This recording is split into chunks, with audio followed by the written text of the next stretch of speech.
officially welcome you to Virtual Book Club with Fresh Fiction. Thanks for joining us. Thank you for having me. I'm excited to be here and hear all the varying opinions about mafia romance. Well, I definitely want to talk about how that fits in with the paranormal, because I think it's such a natural different genres to blend with that.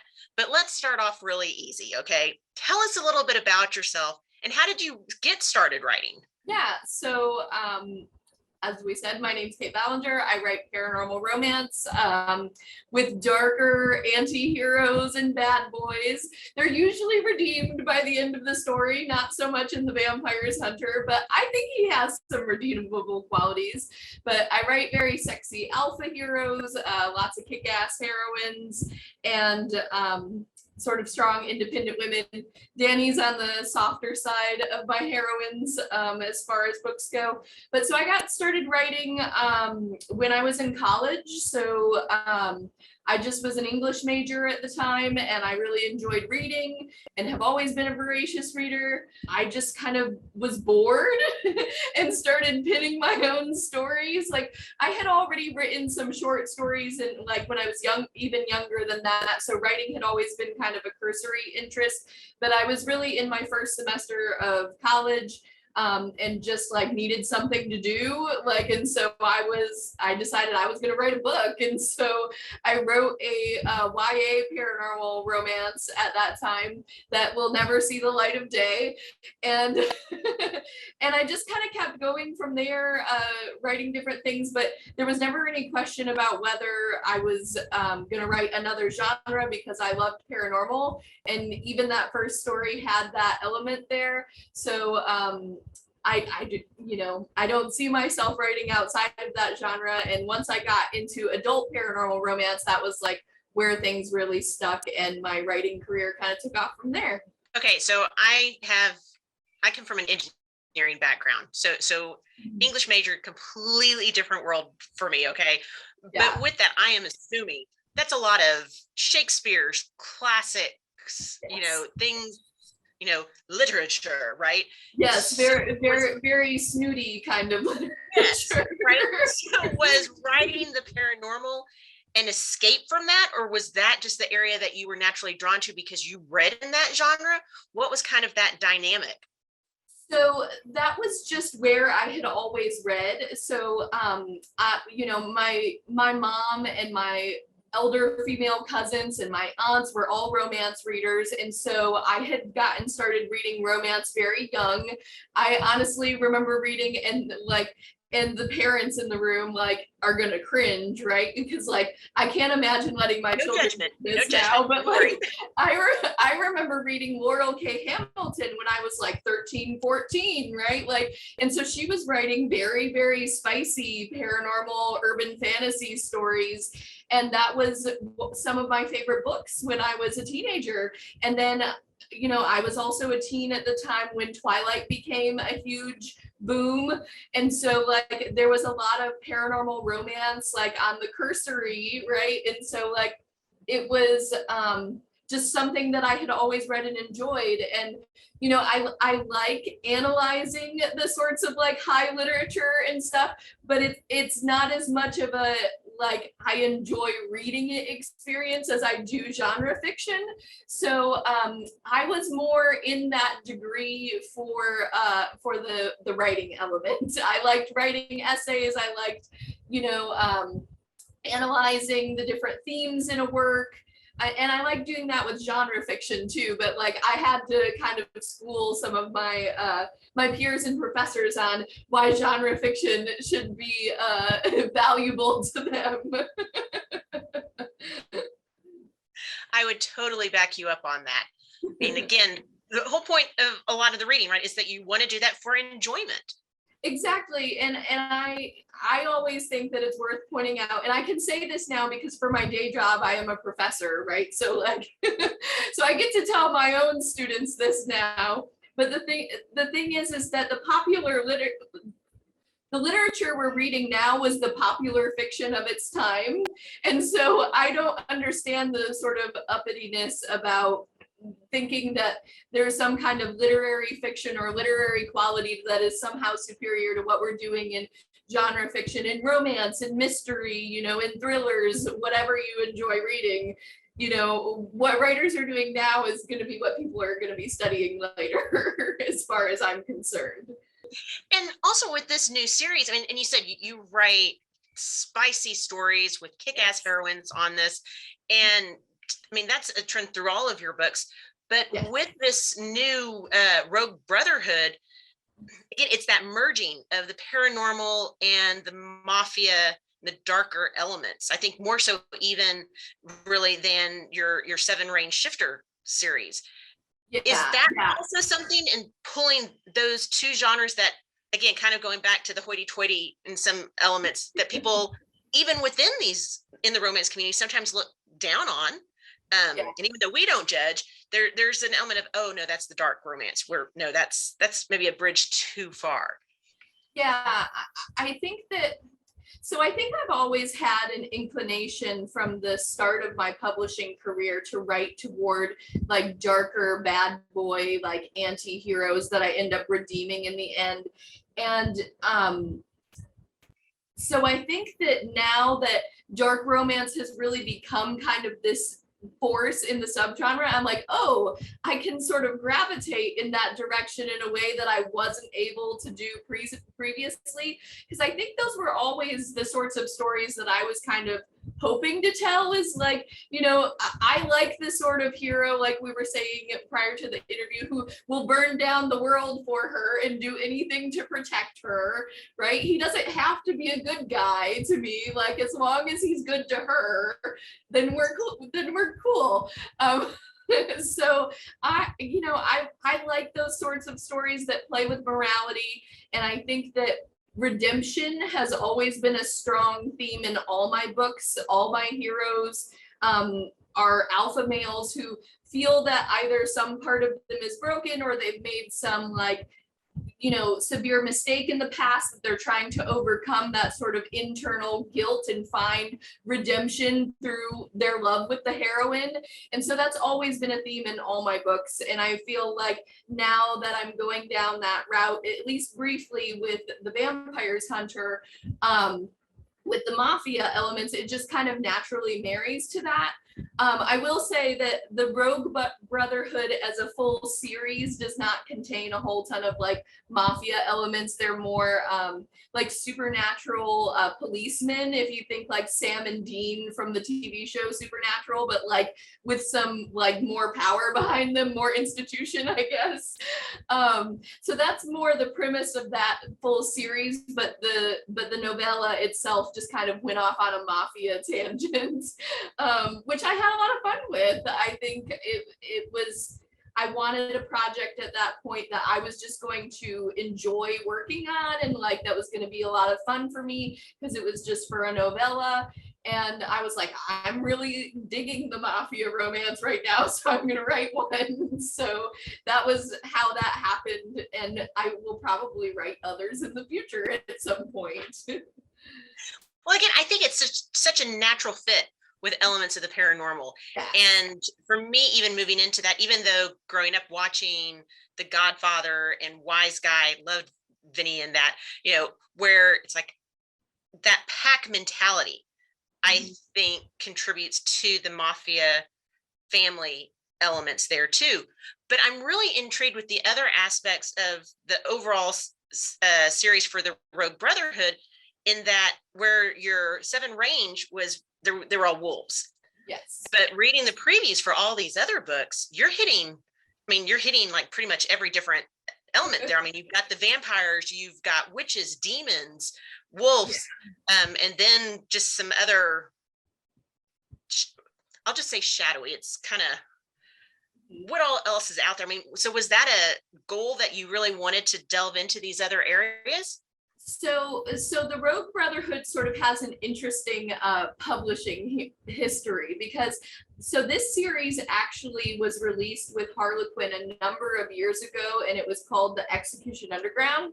And I got the rights back on these books. And so these were actually published long before my Seven Range Shifter series ever saw the light of day.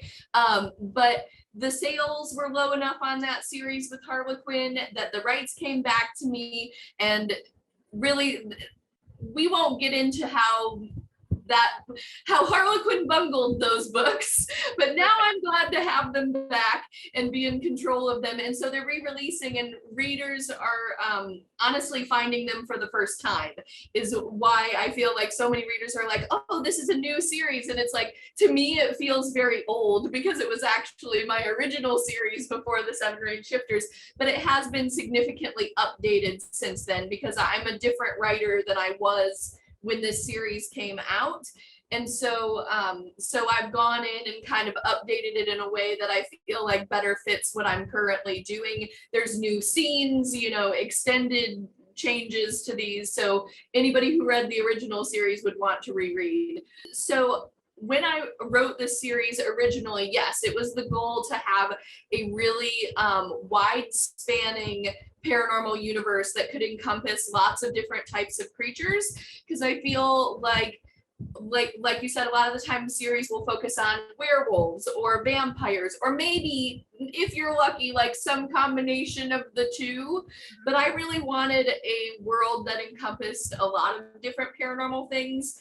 And I liked the idea of marrying kind of an urban fantasy type world with a solid romance. So for those who have not read the Rogue Brotherhood, this is book one. This is Rogue Wolf Hunter. And this one is werewolves, right? So I at least ease you into it if you've been reading my werewolf series previously. But I feel like it's a marriage of urban fantasy with romance, because oftentimes when we're reading urban fantasy, there's like an underlying romantic element, but you don't get that HEA at the end of the book. And so this has HEA at the end of the books, right? And what the series format is really that we're focusing on a different couple for each book in the series, and each hunter has a specific specialization where they, the first hero, he works with wolf shifters. The hero of book two, which I have not released that one yet, but it'll be coming out soon enough, he's a demon exorcist, right? So they all have their individual specializations, and you kind of get multiple glimpses at this greater paranormal world through what they specialize in. And yes, that was definitely intentional, because I wanted to like play and have fun and not write just the same creature for several books in a row. And that's also why I love the paranormal, and it's more specifically the urban fantasy space, is because of that world building. Yes, yeah. And I think that when I was, a young reader, like I mentioned, like reading Laurel K. Hamilton, right? Like she was writing a world where, even though Anita Blake was a vampire hunter, right? Like you had Richard was a werewolf, and there were all sorts of creatures in that world. And what I always wanted from those books was like the HEA element. And so I think that was like some wish fulfillment on my part, was the fact that like Anita has all these ongoing romances, obviously, Just a few. for anybody who's read the series. but I wanted like an actual romance that had that sort of world building, but still had that HEA at the end. And so that's what I was really aiming for with the Rogue Brotherhood. So the pitch I give for readers, if they haven't read the series, is that it's like Sam and Dean from Supernatural, but give them happily ever afters at the end of each book. Well, I'm really curious when you were saying, because I didn't realize this was a reissue, for one thing. So if you were going back and you're revamping the books, what has that process been like? So if you've written it so long ago, and like you said, you've grown as a writer, but you've created this whole world, what's it been like to step back into it, and what types of changes were you really focused on trying to make? Yeah, so when I went back into it, I will say that I didn't go into it with the mind of, oh, I'm gonna go in and immediately change things. It was more kind of a, I haven't visited this series in so long, I need to reacquaint myself with this world and what I was doing at this point. And because once you write the book and like it's done, to me it's like it goes out of my mind, it's done, like I'm focusing on what I'm currently working on. So I had to sort of reacquaint myself with this world and these characters, and then it was really a matter of just asking myself the question of, would I write it this way now? And if the answer was no, what would I change about it, right? And updating it in a way that I felt was current to what I would want to work on now, because especially since this series sort of got cut off prematurely, I never was able to finish out the full length of the series. There was 3 original full-length books and a long novella that released in the original Harlequin version. Well, originally I had planned for 6 full-length books and was never able to finish out that series. So I was also looking at it for an eye of, how can I write this in a way that will allow me to give it some longevity if I decide I want to finish out the series and do it the way I had originally planned. So some of it was going back to the way I had wanted it to be, but was kind of pushed by editorial direction not to make it originally. So that was part of it, like a little bit of creative freedom and control. And once I started making changes to book 1, I knew that like it was just gonna like mushroom cloud out from there, right? Because once you change book 1 in the series, you have to carry those changes through to the others. So I really just started at book 1 and made the changes, and then I was like, oh wow, yeah, I've got to change the others. And what types of changes? Because you said, okay, you wanted to go back, and is that something that you would have written today? Is that focusing more on character changes? Is it aspects of the world? Is it your writing style? Because time has elapsed, and the world is certainly different now, just in terms of everything and the approaches people take to what they are reading. So how does that come into play? Which were the key items for you? Yeah, I don't think too much was changed about characterization. I feel like my characterization for the most part has stayed relatively the same. I don't want to say it's completely the same, right? I've still grown as a writer, but it was more so bringing out some of the softer elements, which is going to sound funny since we're talking also about mafia romance, of the heroes. I think when I was a younger writer, it was like they were alpha heroes, but they were like alpha holes a little bit. And I was like, oh no, I don't write alpha holes now. I write alphas with a heart of gold. Like they may be a super bad boy, but like underneath they're actually redeemable. And so I did go in a little bit and kind of soften them in the later parts of the book to show that kind of softer side in a way that I think I was trying to do when I first wrote them, but I did not have the author like skills, the writing chops to do that then. But then the other element was that my editor at that time was really intent on me including POV sections from the villain's point of view, which doesn't make sense like in modern romance, right? Like we usually get hero, heroine, or whoever the protagonist may be, whatever couple pairing or more, right? So it just didn't, when I was reading it, I was like, it does not make any sense to have the villain's POV in here. I want that gone, right? And like that chopped off a couple 20,000 words of the book. And so then how do you fill that in? You fill it in with more romance, more delving into the world building that I feel like I didn't get to do because I had to put in that villain's point of view originally by my editor's direction. It kind of allowed me to have the space to open up the world building a little bit more. Okay, well, I want to switch over to what we call our fresh fiction facts, which are a series of quick questions, not meant to stump you, even though sometimes we do. But before I really dig into that, since you're a professor in your day job, do you ever have students who recognize you from your books, who have come in or either before or after the fact saying, hey, I've read this and wow, okay. Well, I should qualify. So I teach in an MFA program. So I teach other writers. And Okay. I actually teach in a program where one of the subgenres is romance. So I teach romance writing to budding romance writers. So I have had several students come in and say they've read my books before, but in those sorts of spaces, it's not a big deal, right? Because they're also wanting to become romance writers when they finish their degree. So, I'm there to impart all the knowledge I've learned to them. Back when I was teaching more like general ed courses, I'd never kept it a secret that I wrote romance novels because I really feel strongly that there's nothing shameful about reading romance. And I also, like, the feminist side of me is like, there's nothing shameful about reading sexy romance even, right? So I've always had a very strong like moral opinion about that. So I've never hid it.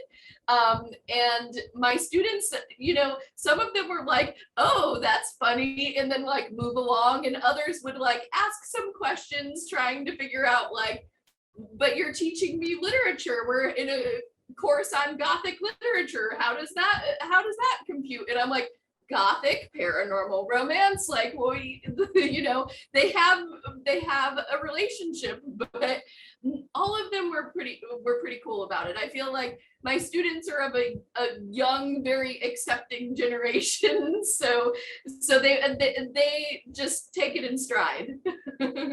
Awesome. Okay, I'm going to start off easy with the fresh fiction facts. Who would you most want to be stuck in an elevator with? This is a very hard question because like I don't know whether to pick like one of my heroes because obviously I love them all, or whether to pick somebody else's hero.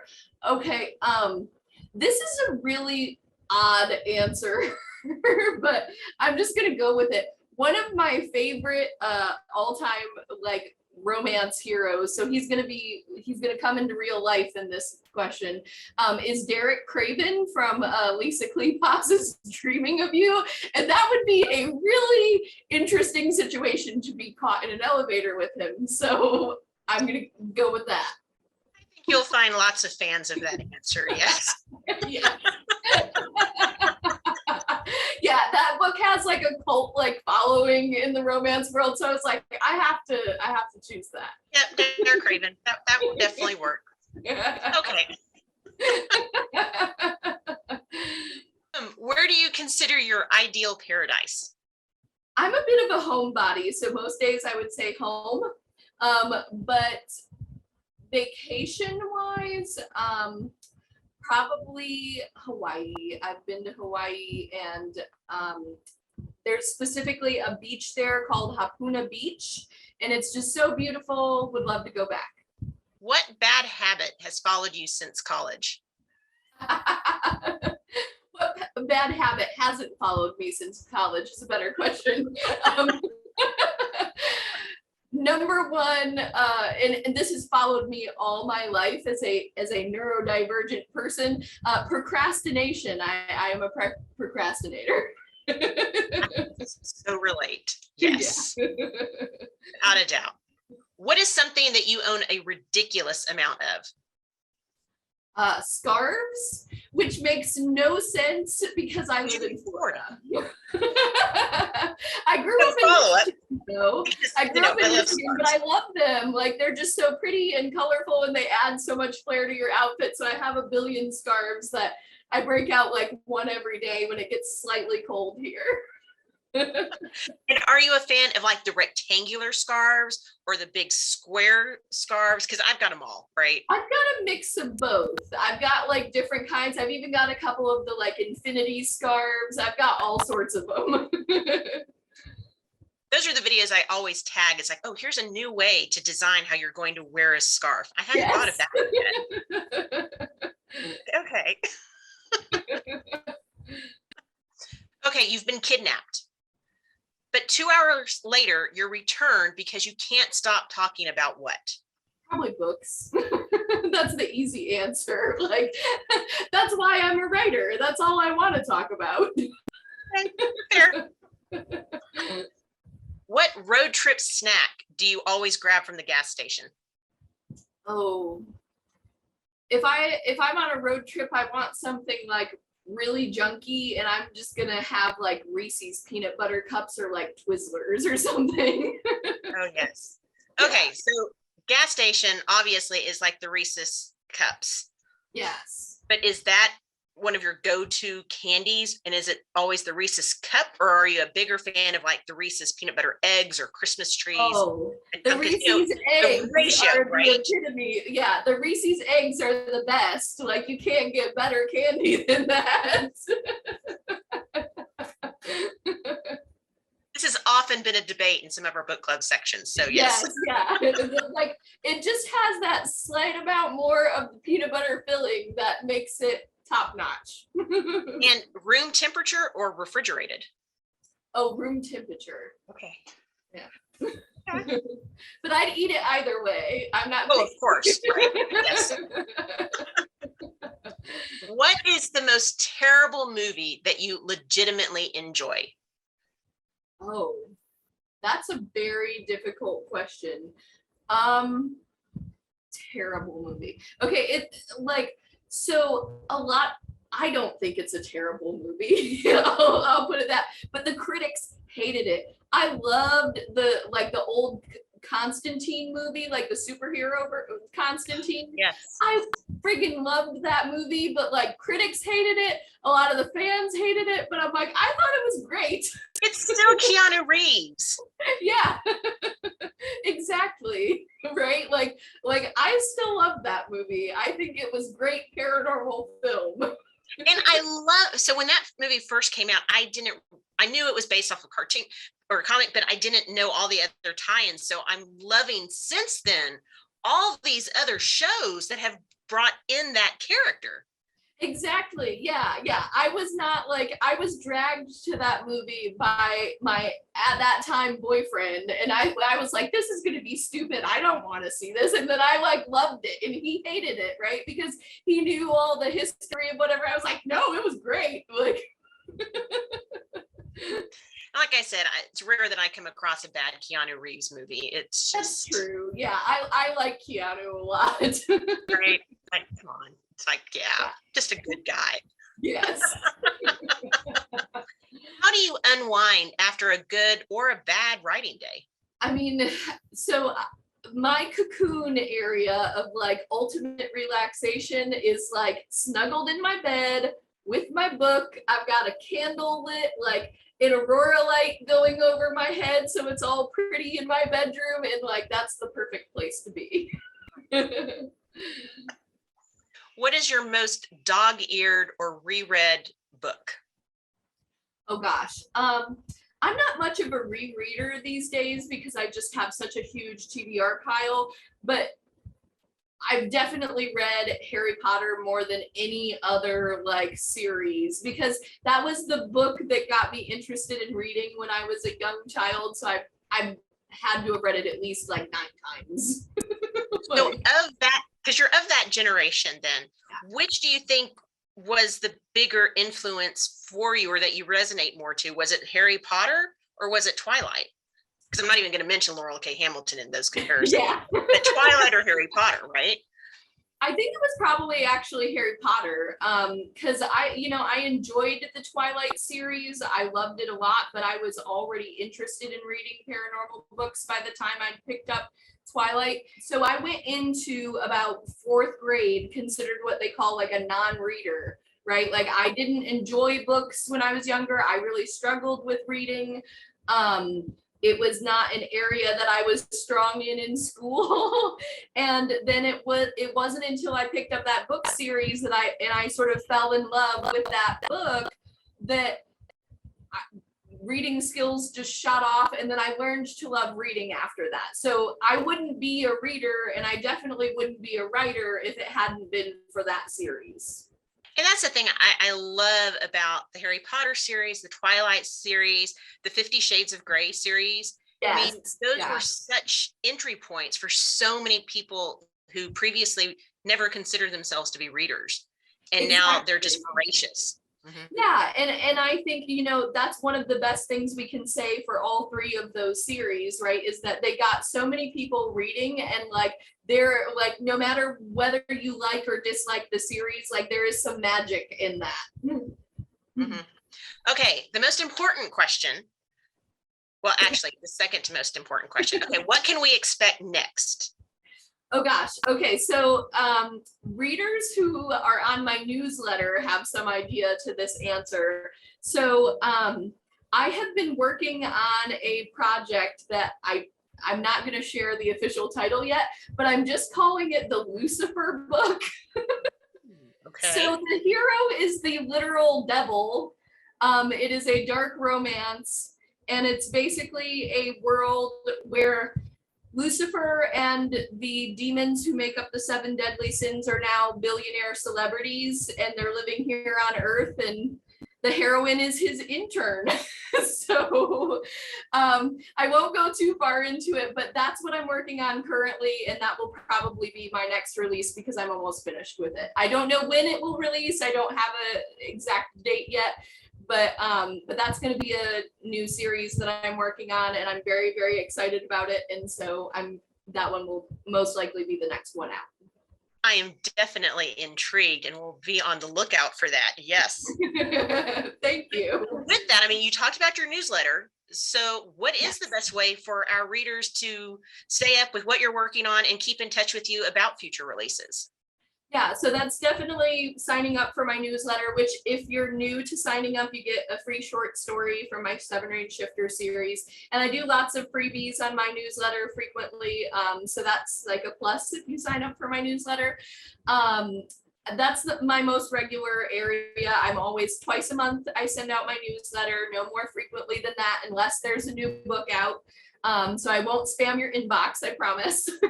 But otherwise, I would say my most active platforms are some combination of TikTok, Instagram, and Facebook. I haven't been making TikToks for a little while now, but I'm getting back into it. So I'm going to be back on there again. I kind of took a hiatus because there's so much video work, and it's hard when my kids are home for the summer. What's your website for people to go sign up with the newsletter? So my website is very easy. It's just www.kaitballenger.com. Awesome. Well, Kait, thank you so much for joining us this evening. Stick around for our after hours happy hour with our other readers for some more Q&A. But thanks for joining us. Thank you so much for having me. It's been a lot of fun.